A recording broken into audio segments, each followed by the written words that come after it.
Hi again, everybody. Welcome to Inside Golf, and I'm Harry Donahue. I'm holding a scorecard here from our host club, the Union League Liberty Hill. And looking at the back, I see the rating and the slope, depending on which tee box you're going to play from. Yes, it's become part of the game when it comes to handicaps. And today, our guest is going to be, he's called the Pope of the Slope. His name is Dean Knuth. And why he has that nickname is because he was the individual who developed not only having a rating when it comes to handicapping a golf course, but also the slope. And we'll find out the difference between the two and what it has meant for millions of golfers since his discovery, and that was some time ago. Join us, Dean Knuth, next on Inside Golf.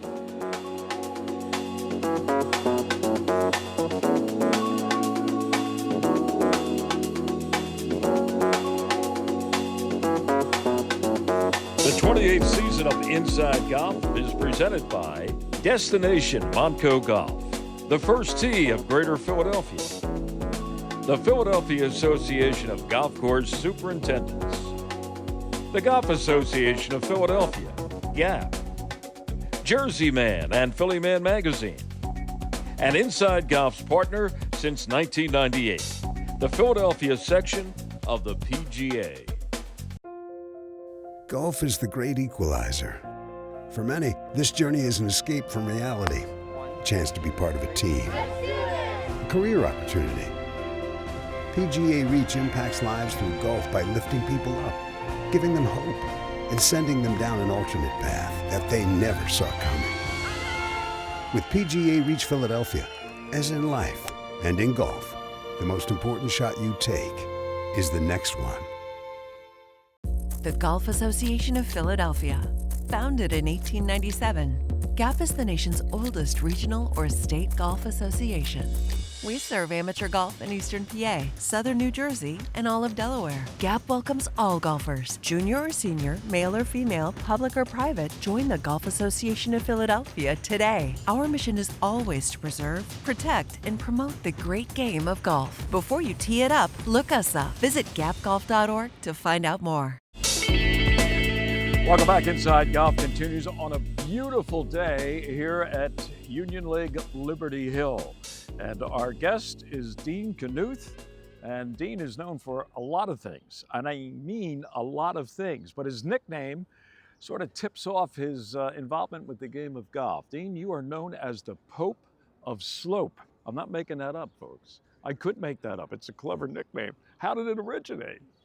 Oh, it was because I had invented the USGA course rating and the slope system that's now used worldwide. That's part of how you get your handicap. All part of it, yeah. Anybody that's seen a golf card, and I know you have one right here at Liberty Hill on you, has a rating and a slope for the tees. It does.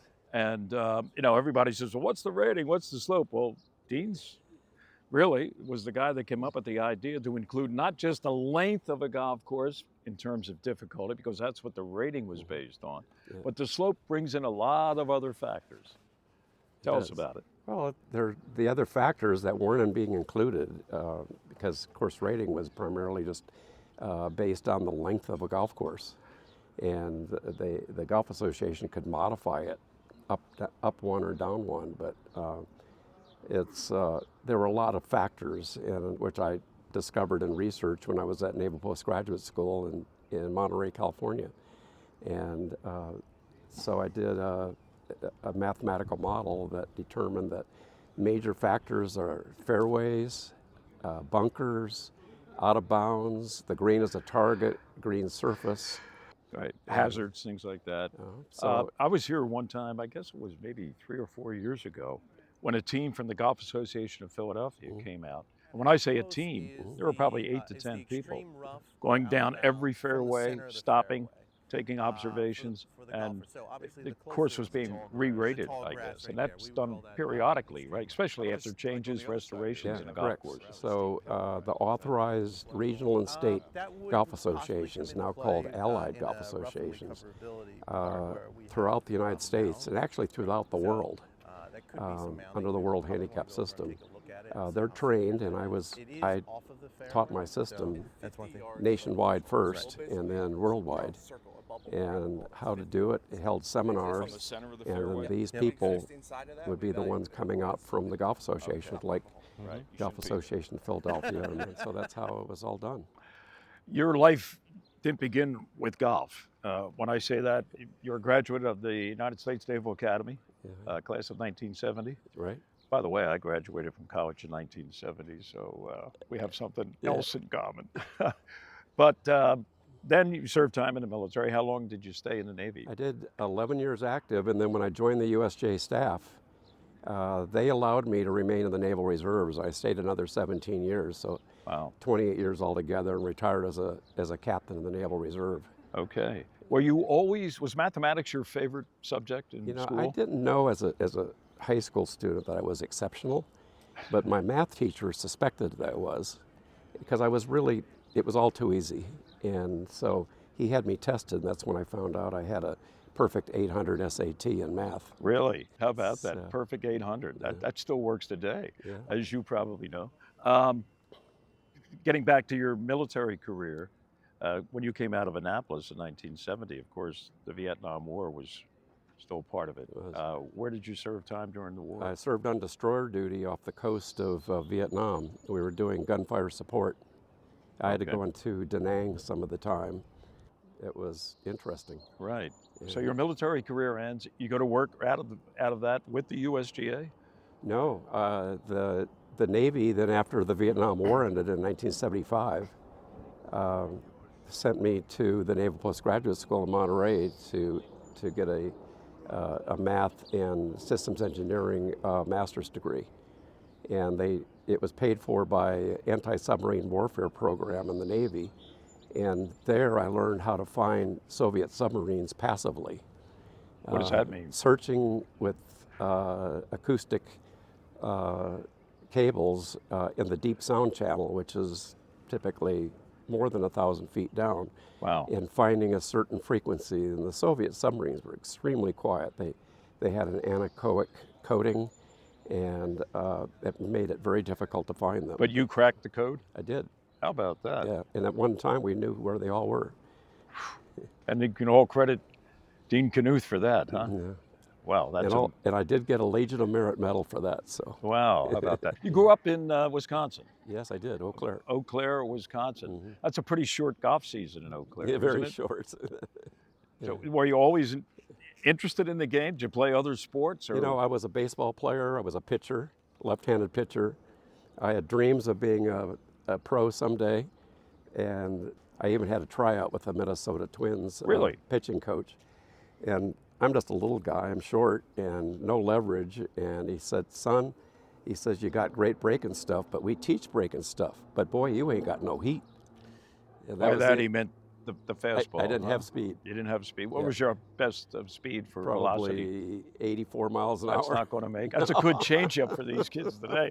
Getting back to golf, and okay, so mathematics is your thing, and you came up with so many, patents or whatever. One that you didn't get a patent for because what you did with the Navy stays the Navy. But explain. Did you sense a need to do more than just rate a golf course by its length? Obviously, you did. Well, I had a course called Design of Experiments when I got to the postgraduate school, and you could collect data on any subject and then run mathematical models to see what you could do to improve it. And so being a golfer then, I called the Northern California Golf Association, and I said, does anything need to be developed? And they said, well, yeah, the USGA course rating system doesn't make sense. Because what was Because it was just yardage mostly. They said it needs something else to go into the mix. It needs something else. So they helped me get on to golf courses, and I traveled around a lot of courses, and I evaluated them from the standpoint of an expert golfer, and also then from the standpoint of a bogey golfer. Yeah. And so we just do. So I was able to develop a rating system that did make sense, and so 5 years ago now the World Handicap system went into effect, where the course rating system, slope, is all implemented throughout the world, every golf course in the world. I think there's like 140 golfing countries now. Right. So I went throughout the world class, in right? So that's where we take a -1 1997. And I Okay. pretty much spent So a that's year one just part that going we- around the that we world rate. and teaching the system. Right. So, So when you came That's up with actually this taken idea into that account right here, after talking to for the somebody at the Northern California Yeah. Association, that we need something else to go into the mix. And I think it was your idea to say, well, let's consider these factors and put that data out there as well. Was there ever a question of saying, well, why do we need to have the rating then? You know, of just distance. Won't this suffice enough information to generate somebody's handicap? sure. So it made for good handicaps for better golfers, but it needed another dimension, and it needed to bring in a slope rating, which is what we called slope rating.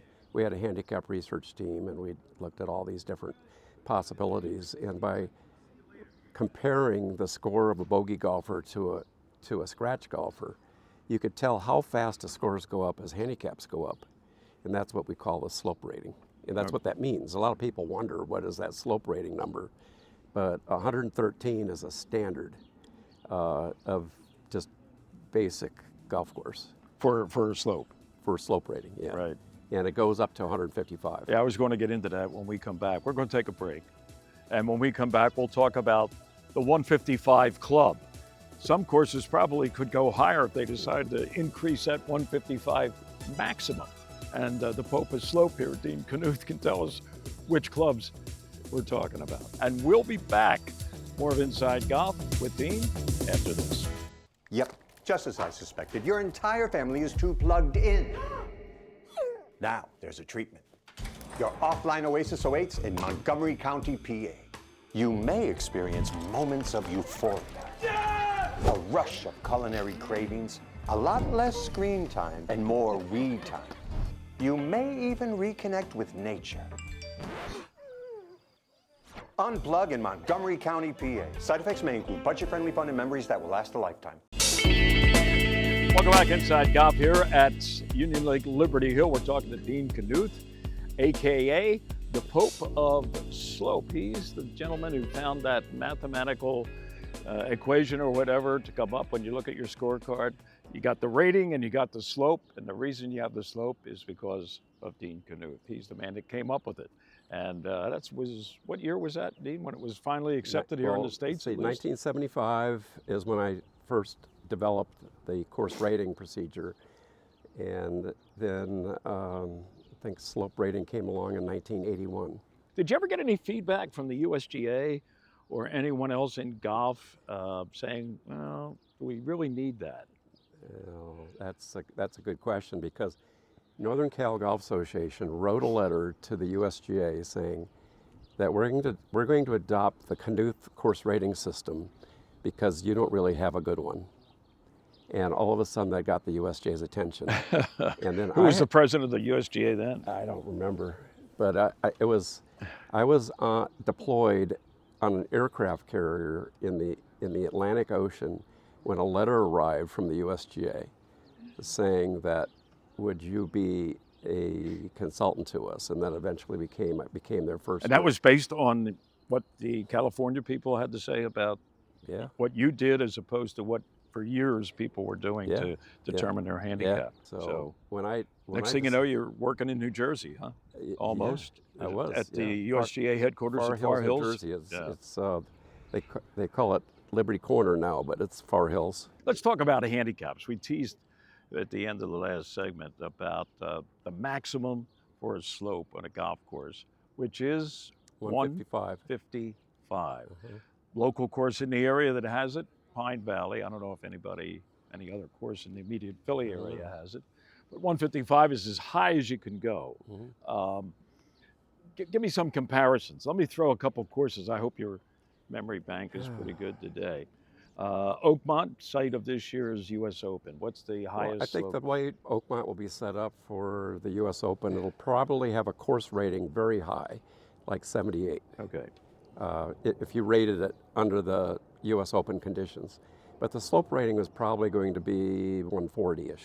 140-ish. So it's still 15 Yeah. shots off of the maximum. Yeah. What are a couple other courses around the country that we may? How about Pebble Beach? Well, again, set up for a U.S. Open, versus normal play, it's 3 or 4 shots more difficult. Okay.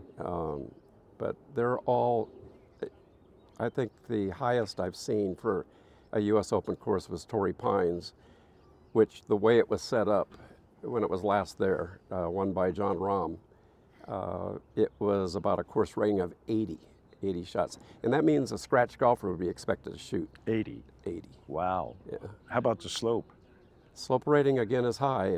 It goes up to in the 140s. Okay. Yeah. How about something like Pinehurst number 2? Again, high, very high. An interesting story if you like to. That's to our hear. business. We're always interested in stories. So, Augusta National doesn't have a course rating. Really? No, because they use Cliff Roberts' system for members, and that's your handicap is like a maximum of 18, and you take off 1 for every par, and you take off 2 for every birdie, and that's your Augusta National handicap. Did you ever, in your own mind, decide to give it a slope number? Well, I was writing for Golf Digest, and they had me rate the golf course. Augusta. Yeah. Wow. During a Masters for an article that came out the next year. And Augusta National got wind of it, and they talked to Jerry Tardy, the head of Golf Digest, and they said, "We don't want a rating." He says, "Oh no, this is just for it's unofficial, it's just for the entertainment of our readers." And they said, "No, we don't want it." And so I rated it, and it came out with a high course rating even from the regular tees. The slope rating, not as high, but they didn't want that comparison. And so the article then had a comparison, and I had a friend who was a member of Augusta National who invited my wife and I to go to play when it was open. And he called me back and he said, "Dean, you've been put on some kind of blacklist." At Augusta? Uh-huh. Really? Never got to play. Nobody else, just you? I don't know if anybody else, but I was not permitted to go because I And did is the that story. still in effect? Or? I don't know. I haven't been Okay. asked lately. How about that? How about that? But then you had a job with Golf Digest, I did, right? yeah. Helping to rate the top 100 courses in their annual edition, which just came out this summer. Yeah. Pine Valley is still number 1 for those of you keeping score at home. What did you do to implement some things and maybe change some things with the top 100 courses? Yeah, Ron Whitten was the head editorial for architecture, and I helped Ron to bring in other factors that were important. So it ended up being 8 factors that are evaluated by the panelists, and that's one thing I did was to make the ratings better, more accurate. And then the other thing that I did is I developed a scorecard system, and based on 7 different factors, I gave a scorecard of grades, 7 grades and an overall grade to all the panelists, telling them where they needed to improve. Okay. What were some of the 7? Can you mention what some of them were? Shot value, that's a good one. Ambiance is a good one. Ambiance in general? In general. With the club? Uh-huh. Okay. Yeah, where you are, like this, the ambiance here is beautiful. Right. Another one was conditioning. How was the overall conditioning of the golf course? Resistance to scoring is important, and it can't be just to be how difficult it is, but how fair it is for non-scratch golfers to be able to have a shot. So in shot value, it's important to note that a scratch golfer might play a golf holes on a golf course one way, but bogey golfers might play it a different way. Sure. And the fact that there are other capabilities or other options, is brought into a shot value. A couple of years ago, maybe it's more than that now, the PGA, I think their slogan was play it forward or something like that. Yeah. Trying to urge, for want of a better word, golfers to be reasonable when it comes to where you're going to play your tee shot from. Right. Why do so many people, and I think I can say this, males in general, think that they're still able to play from the blue tees or whatever, Yeah. or the tips even, rather than just saying, hey, let's be reasonable, let's enjoy it. The game wasn't made, to be on in a par 4 in 3. It was made to be on in 2, right? Mm-hmm. And those things change. I don't know, did that catch any traction at all, or? Yeah, well, actually, we have course ratings and slope ratings. The golf associations rate for all the sets of tees, and some golf courses have 6 sets. Right. It's very popular, and which is great. My club back in San Diego is 6 sets of tees, and I'm now at an age where I'm playing a lot shorter. Sure. And you still rate all the tees, and you have differences. But playing it forward, I love the concept. The concern I have is the World Handicap system isn't quite there yet, in that you don't always get the right number of differences in strokes needed. Okay. And I think the people that are at a somewhat disadvantage are the higher handicappers playing short tees. I think that it's a little bit too conservative and not often giving them enough, especially men playing women. There's still some work that needs to be done there. I wish I had my iPhone right here. I'd pop out the USGA GHIN Index app, which is probably the greatest invention of all time for anybody that plays a lot of golf, especially, you get a call and somebody says, hey, do you want to play such and such a course? Yeah. And you can find out what your handicap is going to be, on lookup and all that. And then if they tell you, oh, we'll be playing with 2 other guys who you may not know, but you can push a button or click on a button and find out what their handicap is and where you would stand before you even meet them on the first tee. Right. That's fascinating, huh? So I co-founded the GHIN system. Okay. And something else. And so at the time, there was a function. I wanted to be 007. I could choose any GHIN number that I wanted when I started it. You're a Sean Connery fan? I'm a Sean Connery fan. I met him at the Royal and Ancient in St. Andrews, and I wanted to be 007. But the problem was that was a function key, so I had to give a higher number, and I gave myself 1,000,007. So 1, 5 zeros, and a 7. You had to get that in there, huh? Yeah.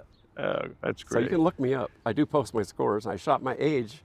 I turned 78 April 29th, and in April 30th this year, I shot 78. Where was that at? San Diego Country Club. Wow. From the silver tees. Hey, in 30 seconds, or a little less, if that's possible, what's your view of like sandbaggers and things like that when it comes, a lot of matches are determined on that first tee by, especially if you don't know somebody. Hey, what's your index? Well, I developed a system, tournament point system, Knuth tournament point system that's in use of hundreds of clubs, and it's a way to identify sandbaggers based on how they finish, not their score, but their finish in a tournament. And I think that it was a mistake in the World Handicap system to eliminate tournament scores, because I think they're very important. Yeah.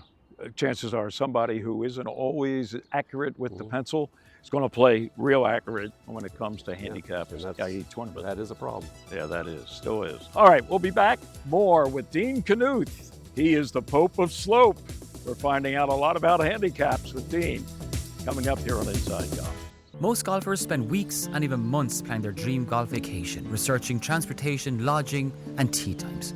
But not you, Doug. Not me. Not you. All you have to worry about is piping your drive on this iconic hole you've wanted to play since you were 9. Cause you booked your golf vacation with All Access, and they took care of everything. Clear your mind, Doug. Ouch. Heaven. All Access. Sadly, we have to leave the golf to you. Hi, Tony Salucci with the Beacon Group of Companies. If your company has between 50 and 500 employees enrolled in your health insurance plan, there's a really good chance we can reduce your costs significantly and increase the benefits employees receive. How do we do it?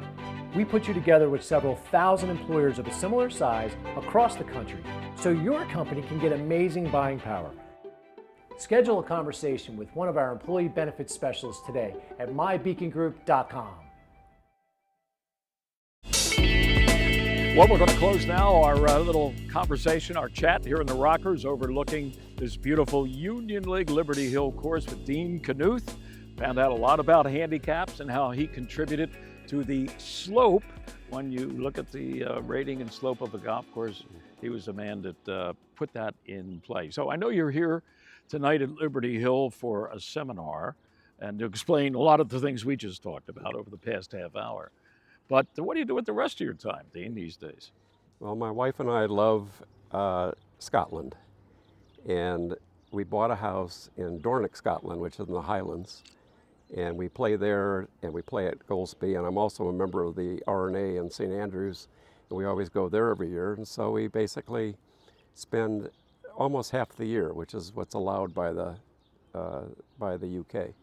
Interesting. Now, we were talking earlier about different famous golf courses, rating slope. What's St. Andrews? St. Andrews, surprisingly, is not a high course rating, and it's not a high slope rating. There's another golf course right next to the old course called the new course, which is well over 100 years old, and that's actually 3 or 4 shots more difficult. Wow. How about maybe they'll be moving the rota to include the new course. Dean, it's been a pleasure. Thanks for coming here to Philadelphia. I know you're no stranger to the area. It's good to see you back, and good luck. Good luck at Dornoch, and good luck with whatever else you do. It's been a fascinating conversation. The Pope of the Slope, Dean Knuth, what he's done for handicappers. And if you're a golfer, you know how important that is to be accurate. That's it for Inside Golfer. Thanks to Matt Walpert, also the Director of Golf here at Union League Liberty Hill, to set us up.